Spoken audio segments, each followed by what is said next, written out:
જો આપણે અહીંયાથી ક્રિયાવિધિ સમજવાની છે કે આપણે કેવી રીતે આખા સજીવની અંદર RDNA જે છે દાખલ કરી શકાય છે.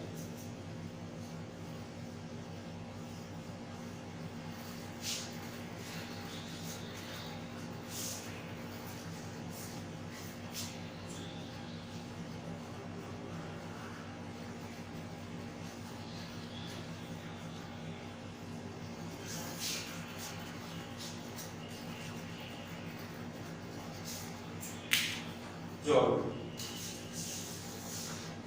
હવે આપણે ક્રિયાવિધિ સમજીએ કે આખી પ્રોસેસ કેવી રીતે થાય છે.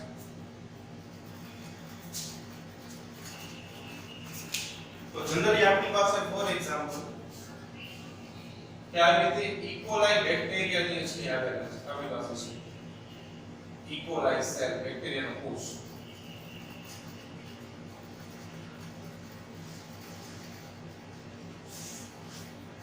હવે આપણે પહેલાની વાત કરેલી છે કે ભાઈ આની અંદર તમને બે ઘટકો જોવા મળે.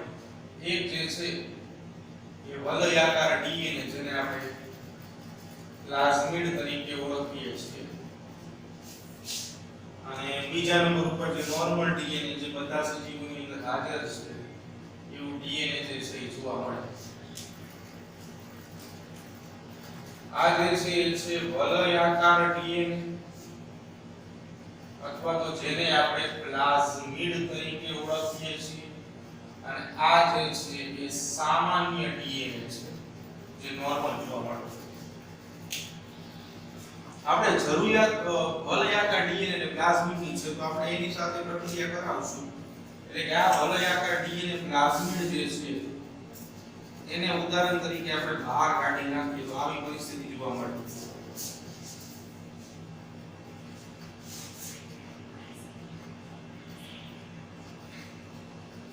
બેક્ટેરિયલ સેલમાંથી બહાર કાઢીએ એટલે આ જે છે એ છે વલયાકાર ડીએનએ કે જેને પ્લાઝમિડ તરીકે ઓળખવામાં આવે. હવે પ્લાઝમિડ જે છે એમાંથી આપણે ચોક્કસ સ્થાને કાપણીની ક્રિયા જે છે આપણે જાણી છે કે ભાઈ રિસ્ટ્રિક્શન ઉત્સેચકની મદદથી કરી છે.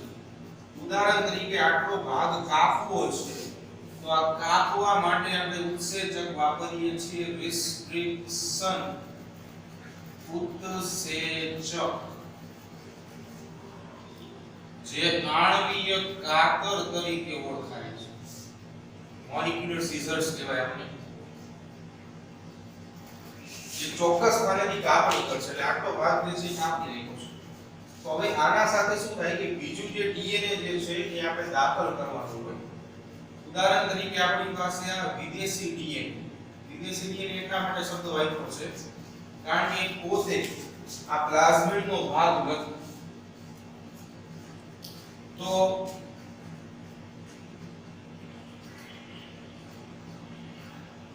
આ વિદેશી ડીએનએ છે.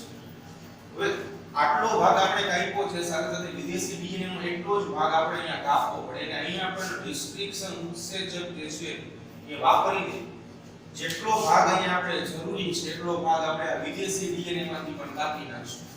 તો ઉદાહરણ તરીકે તમને જો બુકની અંદર વિદેશી ડીએનએ ના 3 ટુકડા કરીને બતાવ્યા છે તો એવા ટુકડા આપણે પણ બતાવી દઈએ કે ભાઈ ઉદાહરણ તરીકે 3 અલગ અલગ ભાગ જે છે 3 સેટ જે છે એ કટ કર્યા છે. બરાબર. તો આ વિદેશી ડીએનએ માંથી મળેલા 3 અલગ અલગ ટુકડાઓ, આ એક ટુકડો, આ બીજો ટુકડો, આ ત્રીજો ટુકડો. હવે આપણે શું કરીએ છીએ તો કે જે રિસ્ટ્રિક્શન ઉત્સેચકનું કામ જ્યાં પૂરું થઈ જાય છે ત્યાં આપણે લાઇગેઝ ઉત્સેચકનું કામ શરૂ કરીએ છીએ. એટલે કે જે પ્લાઝમિડ જે છે એની અંદર આપણે કટ કરેલો ભાગ છે આ કટ કરેલા ભાગની અંદર વિદેશી ડીએનએ જે છે એ ચોંટવાનું કામ કરશે. પણ એ ચોંટાડવા માટે આપણે ગુંદરો તરીકે જે લાઇગેઝ ઉત્સેચકો વપરાય છે એનો ઉપયોગ કરવો પડશે. એટલે કે હવે જે આ કપાયેલો ભાગ છે એટલે ફોર એક્ઝામ્પલ કે આપણી પાસે અત્યારે આવી પરિસ્થિતિમાં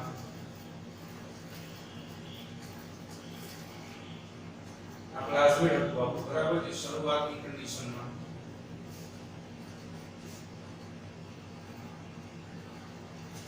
એની અંદરથી આટલો ભાગ આપણે ઉદાહરણ તરીકે કટ કરીને કાપી નાખ્યો છે. બરાબર. યજમાનનું પ્લાઝમિડ એવું પણ લખી શકાય અથવા તો સામાન્ય પ્લાઝમિડ બરાબર એની અંદર એટલા જ ભાગ વાળું કોઈ વિદેશી ડીએનએ જે છે એ દાખલ કરવાનું છે ઉદાહરણ તરીકે આ વિદેશી ડીએનએ છે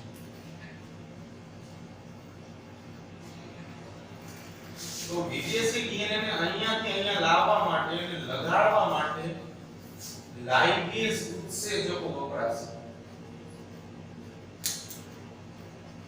જે આણ્વીય ગુંદર તરીકે ઓળખાય છે હવે આ બંનેના સંયોજનથી આપણને આરડીએનએ મળશે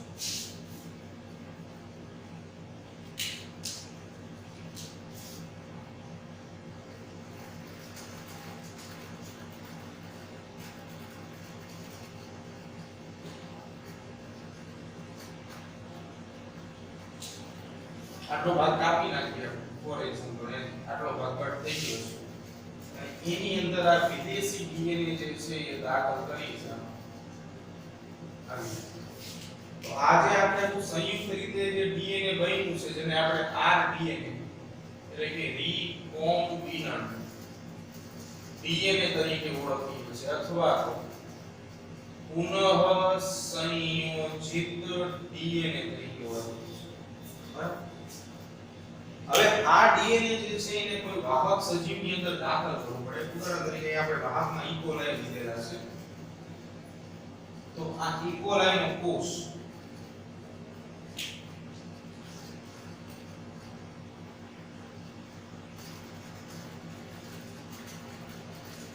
અથવા કોઈ પણ બેક્ટેરિયલ કોષ ધારી લો એની અંદર આપણે આખા ઘટકને દાખલ કરી દઈએ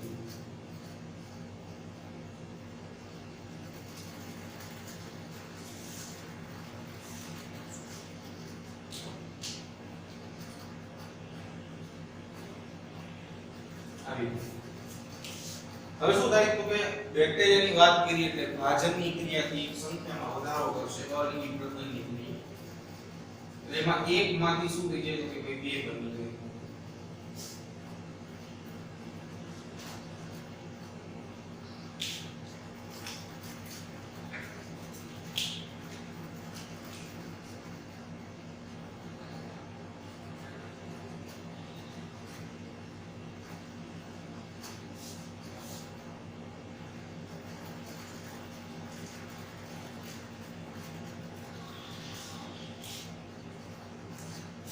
બંનેની અંદર સેમ ઘટક જ જોવા મળશે કારણ કે અહીંયા આપણે અલિંગી પ્રજનન જે છે એનો ઉપયોગ કર્યો છે આનું એક કારણ પણ પહેલા પૂછાતું હતું કે ભાઈ વધુ માત્રામાં નિપજ મેળવવા માટે અથવા પ્રોડક્શન મેળવવા માટે બાયોટેકનોલોજીની અંદર અથવા પુનઃ સંયોજિત ડીએનએ ટેકનોલોજીની અંદર કઈ પદ્ધતિ જે છે વધારે માત્રામાં ઉપયોગી બને તો અહીંયા છે ને અલિંગી પ્રજનન પદ્ધતિ વધુ ઉપયોગમાં બનશે અલિંગી પ્રજનન એટલે કે એસેક્સ્યુઅલ રિપ્રોડક્શન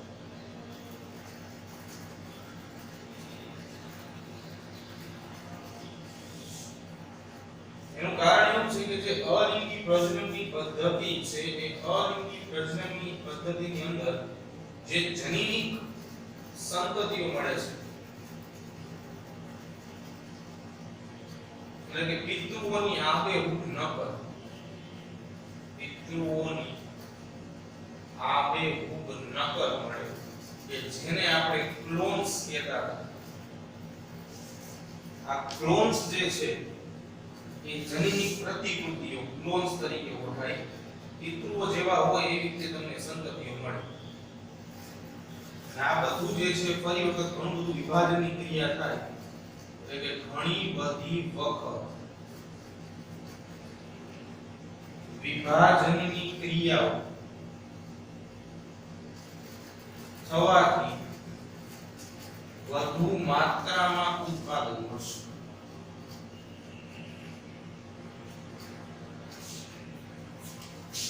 તો આ રીતે આખી ક્રિયાવિધિ થાય છે હવે આપણે એક શબ્દ વાપર્યો છે ઉત્પાદન તો ચેપ્ટર પહેલા આપણે ચાલુ કરી વખતે વાત કરી હતી કે ઉત્સેચકો છે અંતઃસ્ત્રાવો છે કેટલાક માત્રામાં પ્રોટીન છે એન્ટીબાયોટિક્સ છે એ બનાવવા માટે આપણે બાયોટેકનોલોજીનો યુઝ કરતા હોઈએ તો ઉદાહરણ તરીકે આ એક સામાન્ય કોઈ પ્લાઝમિડ એટલે કે વલયાકાર ડીએનએ છે એમાં પ્રોટીન ઉત્પન્ન કરતો કે અંતઃસ્ત્રાવ ઉત્પન્ન કરતો કોઈ ટુકડો દાખલ કરી દે તો આખે પ્લાઝમિડ જે છે હવે આ ટુકડા અનુસાર પોતાની ક્રિયાવિધિ કરશે એટલે કે જો આ ટુકડો જે છે પ્રોટીન સંશ્લેષણનું કામ કરતો હોય તો પ્લાઝમિડ જે છે પોતે પ્રોટીન સંશ્લેષણનું કામ કરાવશે જેના કારણે ઉચ્ચ માત્રામાં પ્રોટીન અથવા તો ઉચ્ચ માત્રામાં અંતઃસ્ત્રાવ પ્રાપ્ત થશે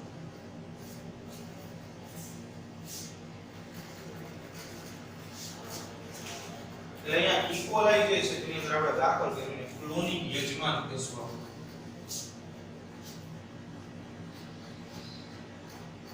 ક્લોનિંગ યજમાન એટલે જેની અંદર ક્લોનિંગ ની ક્રિયા થાય છે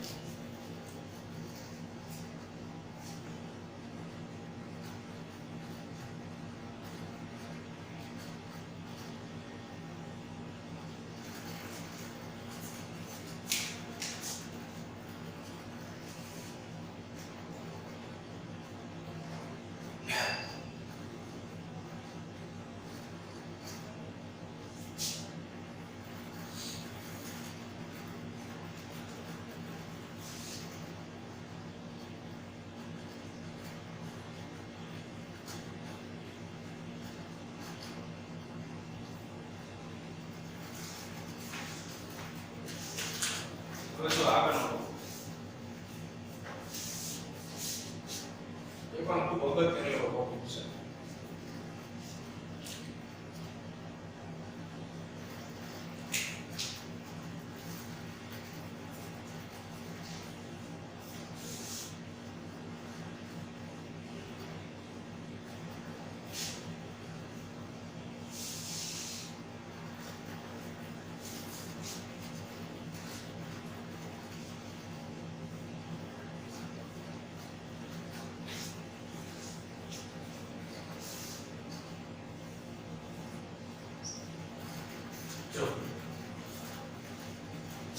ડીએનએ ખંડોનું પૃથ્થકરણ અને અલગીકરણ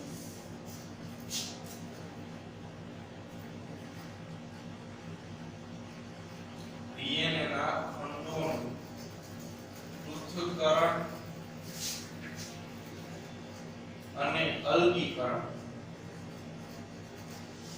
પૃથ્થકરણ એટલે એના વિશે અલગીકરણ એટલે જુદું પાડવું આની અંદર આપણે એક પ્રક્રિયાનો સહારો લેવાનો છે તેનું નામ છે જેલ ઇલેક્ટ્રોફોરેસિસ અથવા તો ઘણી વખત ઇલેક્ટ્રોફોરેસિસ તરીકે પણ 3 માર્ક પર પ્રશ્ન પૂછાય આકૃતિ સાથે તો આ જેલ ઇલેક્ટ્રોફોરેસિસ શું છે તો સૌથી પહેલા આપણે આગળ હમણાં વાત કરીએ મુજબ પહેલા રિસ્ટ્રિક્શન ઉત્સેચકો એમાં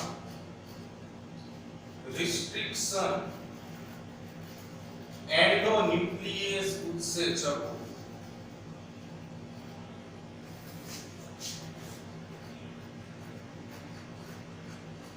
નામ છે રિસ્ટ્રિક્શન એન્ડોન્યુક્લિયસ ઉત્સેચકો જે ડીએનએ ની ચોક્કસ સ્થાનેથી કાપણી કરે છે ડીએનએ ની ચોક્કસ સ્થાનેથી કાપણી કરે એટલે કે ડીએનએ ને ચોક્કસ જગ્યાએથી કાપે ઉદાહરણ તરીકે આપણી પાસે ડીએનએ જે છે આવું હોય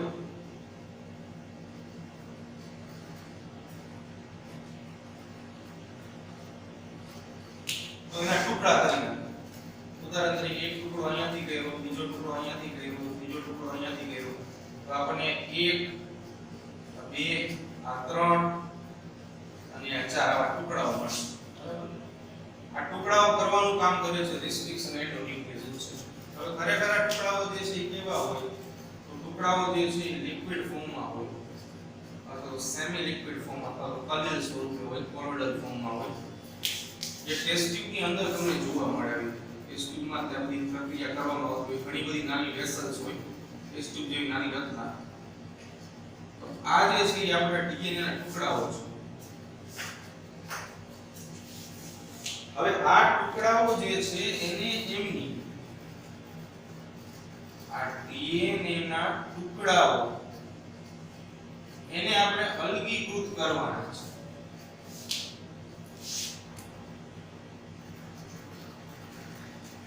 અલગીકૃત કરવાના છે શેના આધારે તો કે ડીએનએ ની ઘનતા એટલે કે ડેન્સિટી ના આધારે.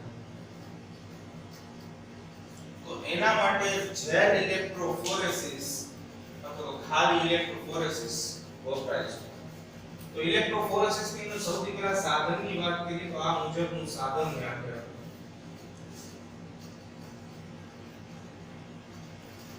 ટેક્સ્ટબુકમાં તમને આપ્યું છે.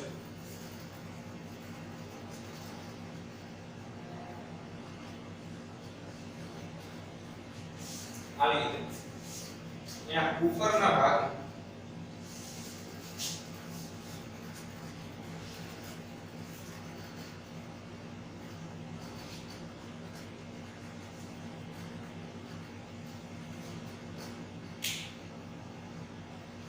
ખાડા જેવી રચના હોય જેને કૂપ તરીકે ઓળખવામાં આવે.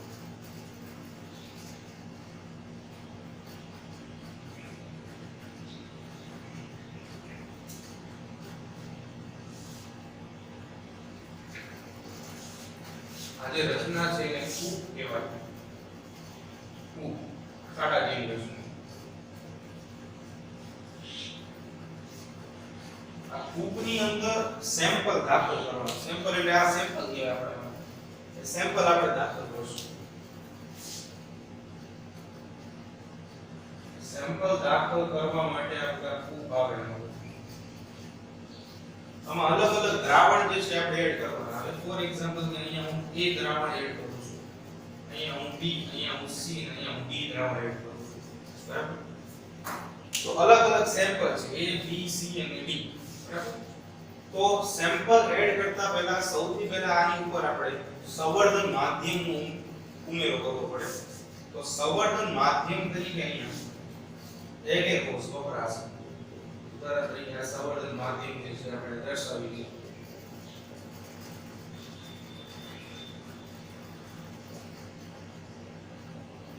જનરલી આ સંવર્ધન માધ્યમ વિશે આપણે ચેપ્ટર નંબર 10 માં ભણી ગયા છીએ. કે કોઈ બેક્ટેરિયાની વૃદ્ધિ અથવા તો બેક્ટેરિયાને ઉછેરવા માટે યોગ્ય સંવર્ધન માધ્યમ જે છે એનો ઉમેરો કરવો જરૂરી છે. એની અંદર પણ આવતું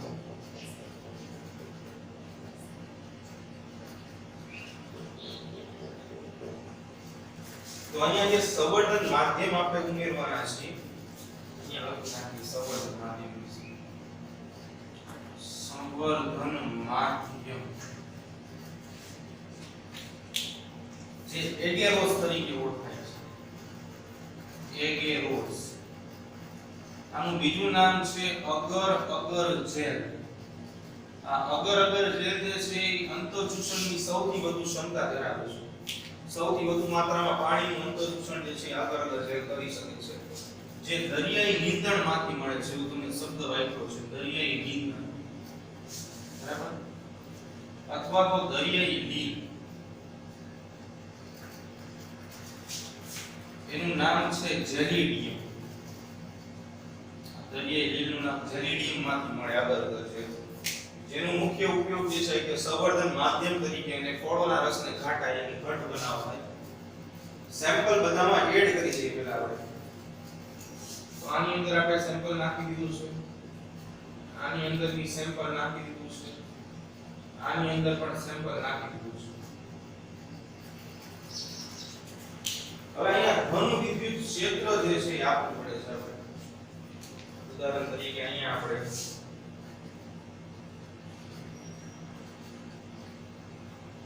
ઘન વિદ્યુત ક્ષેત્ર આપી દઈએ. એટલે કે એનોડ કોઈ ઘટક કેમિસ્ટ્રીની અંદર વિદ્યુત રસાયણમાં તમે ભણેલા હશો એ કોઈ એનોડ ઘટક જે છે એ આપણે દાખલ કરી દઈએ.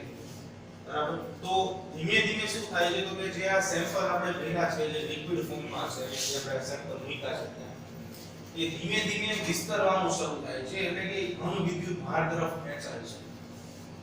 પ્રશ્ન એવો થાય કે આ કેમ ઘન વિદ્યુત ભાર તરફ ખેંચાય છે તો કે ડીએનએ જે છે એ પોતે ઋણ ઘટક છે. ડીએનએ જે છે એ ઋણ વીજભાર ધરાવે છે. અને એનું કારણ જે છે ને એ ફોસ્ફેટ સમૂહ છે.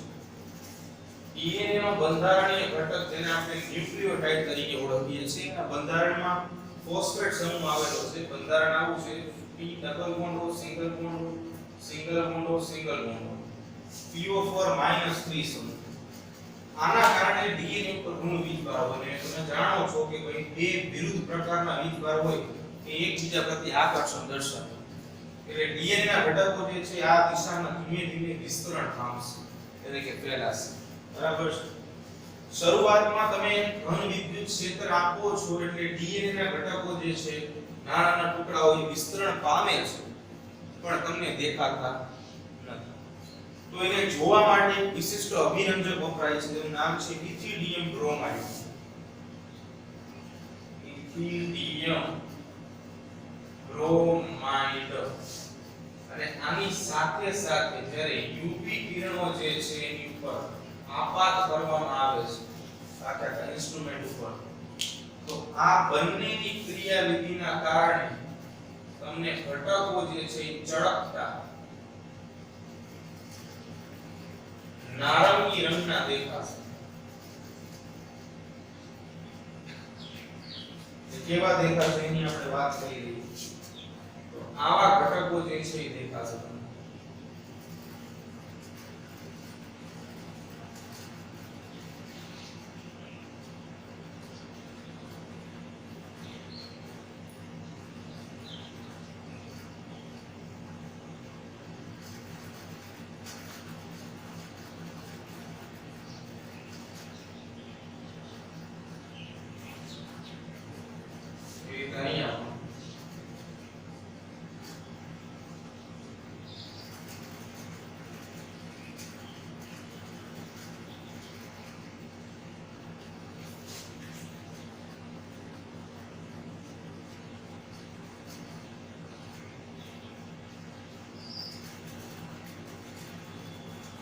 આવી રીતે ઘટકો દેખાશે. આ બંનેનો છંટકાવ કર્યા બાદ પહેલા ઘન વિદ્યુત ક્ષેત્ર આપવાનું છે એટલે ઘટકો જે છે એ છૂટા પડશે અને પછી ઇથિડિયમ બ્રોમાઇડ એટલે UV કિરણોનો છંટકાવ કરો. ઇથિડિયમ બ્રોમાઇડનો છંટકાવ કરશો અને UV કિરણો આપાત કરશો. અલ્ટ્રાવાયોલેટ કિરણો, બાર જાંબલી કિરણો, અલ્ટ્રાવાયોલેટ કિરણો અથવા તો બાર જાંબલી કિરણો તો એ બે તમે છંટકાવ કરો અને પસાર કરો એટલે તમને આવા નારંગી રંગના જે છે એ ટુકડાઓ દેખાશે. આવા પટ્ટા ખરેખર જોવા મળે જેને વર્ણપટ્ટ કહેવામાં આવે. તો આ પટ્ટાઓની એક લાક્ષણિકતા છે. તમે જો ઉપરની બાજુ ધ્યાનથી જોશો તો સેજ ઘેરા રંગના અને જાડા પટ્ટાઓ જોવા મળે અને નીચેની બાજુ સેજ આછા રંગના અને પાતળા પટ્ટાઓ જોવા મળે. તો ઉપરની બાજુ જે તમને ઘેરા રંગના અને જાડા પટ્ટાઓ જોવા મળે અને નીચેની બાજુ તમે જોશો તો આછા રંગના અને પાતળા પટ્ટાઓ જોવા મળે.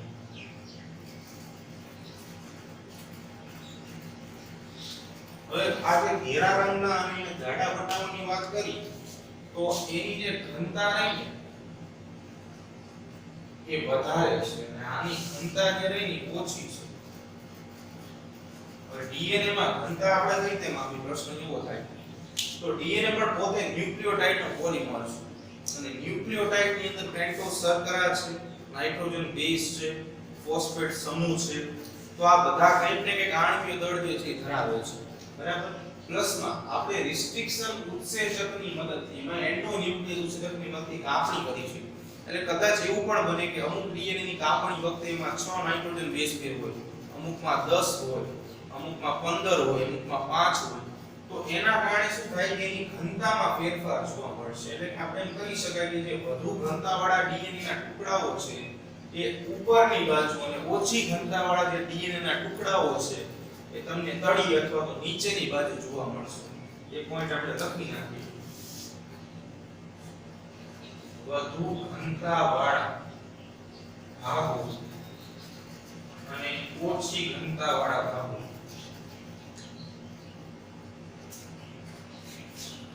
વધુ ઘનતાવાળા ભાગો જે છે એ તમને ઉપરની બાજુએ જોવા મળશે અને ઓછી ઘનતાવાળા ભાગો જે છે એ નીચેની બાજુએ જોવા મળશે.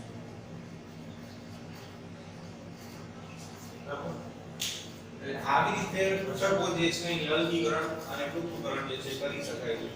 ફરી એકવાર આપણે આ ખાતી જે પોઈન્ટ સમજીએ તો સૌથી પહેલા ડીએનએ નો જે ટુકડો છે એ ડીએનએ ના ટુકડાને રિસ્ટ્રિક્શન એન્ડોન્યુક્લિયસ ઉત્સેચકની મદદથી આપણે કાપણી કરી છે. એનું કામ જ છે કે ભાઈ ડીએનએ ને ચોક્કસ સ્થાનેથી કાપશે. એટલે અહીંયા મેં ડીએનએ બતાવ્યું છે અને અમે 4 ટુકડા કર્યા છે. બહુ નથી પણ આ એક એક્ઝામ્પલ પૂરતું છે, ઉદાહરણ માટે છે. તો ચોક્કસ જગ્યાએ આપણે કાપણી કરી નાખી એટલે મેં તમને સમજાવેલું હતું કે ભાઈ ડીએનએ જે છે એ ખરેખર એક ફ્લુઇડ ઘટક કહેવાય. બરાબર? એનો અર્થ એવો કે ભાઈ કોષ રસની અંદર આવેલો હોય. એટલે એ શું હોય તો કે સેમી લિક્વિડ સ્વરૂપે હોય અથવા તો કલિલ સ્વરૂપે હોય કે લિક્વિડ સ્વરૂપે હોય. એટલે આપણે આ રીતે વેસલ જે છે નાની ટેસ્ટ ટ્યુબ છે એની અંદર આ ઘટકને એડ કર્યા છે, ભરી રાખેલા છે, જેમાં ડીએનએ ના ટુકડાઓ તમને જોવા મળે છે. આપણે નામનિર્દેશન પણ કરેલું છે. એને આપણે અલગીકૃત કરવાના છે. હવે અલગીકૃત આપણે ઘનતાના આધારે જ કરી શકશું, ડેન્સિટીના આધારે. તો સૌથી પહેલા આપણે આટલું જે છે જેલ ઇલેક્ટ્રોફોરેસિસ નું સાધન જે છે અહીં આપણે ગોઠવી દીધું છે. જેલ ઇલેક્ટ્રોફોરેસિસ ના સાધનની અંદર તમે ઉપર જોઈ શકો છો કે ભાઈ ખૂબ એટલે કે ખાડા જેવી રચના જોવા મળે છે. ત્યાં જે ખાડા છે એની અંદર આપણે સેમ્પલ જે છે એડ કરવાના છે. સેમ્પલ એટલે આ એક પ્રકારનું સેમ્પલ જ કહેવાય. ઉદાહરણ તરીકે હું આ સેમ્પલ જે છે એના 4 ઘટકો 1 2 3 અને 4 આ ચારે 4 કુકની અંદર એડ કરી દઉં છું તો મારા માટે આ પોતે સેમ્પલ થઈ ગયું કહેવાય. પછી આપણે શું કરીશું કે ભાઈ સેમ્પલ જે છે એને એડ કરીએ પહેલા આપણે કરતા હતા શું તો કે ભાઈ સંવર્ધન માધ્યમ કે જે એગેરોઝ અથવા તો જેને આપણે અગર અગર જેલ તરીકે ઓળખીએ છીએ, જે દરિયાઈ ઈંધણ અથવા તો દરિયાઈ રાતી બી જેલિડિયમમાંથી મળે છે. બરાબર? પછી આપણે સેમ્પલ એડ કરી છીએ અને સેમ્પલ એડ કર્યા બાદ આપણે ધન વિદ્યુત ક્ષેત્ર જે છે એ આપીએ છીએ. તો ધન વિદ્યુત ક્ષેત્ર આપવાનું કારણ શું છે તો કે ભાઈ ડીએનએ પોતે ઋણ વીજભારિત ઘટક છે એટલે કે ઋણ વીજભાર ધરાવે છે અને એનું કારણ જે છે એ પોતે ફોસ્ફેટ સમૂહ છે. ફોસ્ફેટ સમૂહના કારણે પોતે એસિડિક પણ છે કારણ કે ફોસ્ફેટ સમૂહ આવે છે H3PO4 ફોસ્ફોરિક એસિડમાંથી અને એના જ કારણે પોતે ઋણ વિદ્યુત ભારિત ઘટક પણ છે. એટલે શું થાય કે પ્લસ વીજભાર અહીંયા નીચે છે અને માઈનસ વીજભાર જે ધીમે ધીમે અહીંયા આવવા માટે પ્રયાસ કરશે. હવે ત્યારબાદ આપણે શું કરીશું કે ઇથિડિયમ બ્રોમાઇડ નામનો અભિરંજક અને અલ્ટ્રાવાયોલેટ કિરણો એટલે કે પારજાંબલી કિરણો યુવી રેઝ જે છે ઇથિડિયમ બ્રોમાઇડ નો છંટકાવ કરીએ છીએ. ખરેખર સ્પ્રેંકલ પ્રોસેસ કહેવાય એટલે કે સ્પ્રેની મદદથી છંટકાવ કરવામાં આવે. અહીં યુવી કિરણો જે છે એને પણ આપણે પ્રત્યારોપિત કરીએ છીએ જેના કારણે ઝડપતા નારંગી રંગના પટ્ટા તમને દેખાય છે. અને એની અંદર વધુ ઘનતાવાળા ભાગો જે છે ઉપરની બાજુ અને ઓછી ઘનતાવાળા ભાગો નીચેની બાજુએ જાય. જનરલી ફિઝિક્સનો નિયમ અહીંયા લાગુ પડે કે ભાઈ ઘનતા એટલે દળના છેદમાં કદ. તો દળ જેનું વધારે હશે એ ઓછું અંતર કાપી શકશે અને દળ જેનું ઓછું હશે એ વધારે અંતર કાપી શકશે. એટલે અહીંયા જે છે ઓછા ઘનતાવાળા જે છે એ ઝડપથી નીચે તળિયે જમા થઈ જશે અને વધુ ઘનતાવાળા ભાગો જે છે એ ઉપરની બાજુ જમા થઈ જશે અને આ રીતે આપણે આનો ઉપયોગમાં લઈશું. તો આજે બસ આપણે આટલું રાખીએ છીએ, બાકીનું નેક્સ્ટ લેક્ચરમાં જોઈ લઈશું.